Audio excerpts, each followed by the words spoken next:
hombre y su familia con el alma cansada dejaron su tierra, su casa arruinada. El hambre y la guerra los hizo partir, sin nada en las manos, solo un porvenir.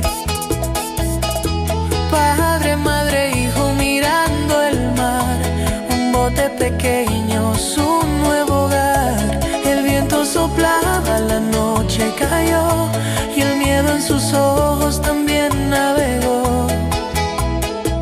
Ay, ay, ay, cuántas almas el mar se llevó, buscando un sueño que nunca llegó.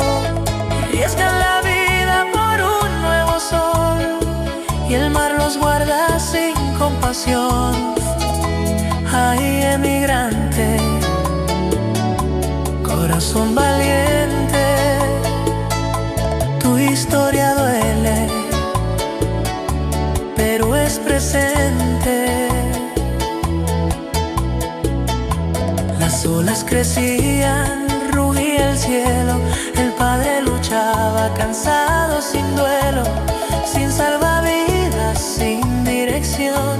La fe era su única protección.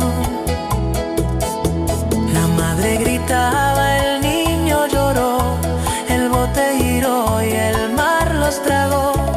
Silencio eterno cubrió su voz, solo las olas rezando a Dios. Hey, hey, ay, cuántas almas el mar se llevó, buscando un sueño que nunca llegó.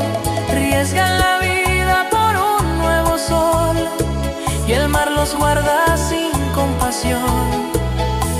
Ay, emigrante, corazón valiente, tu historia duele, pero es presente.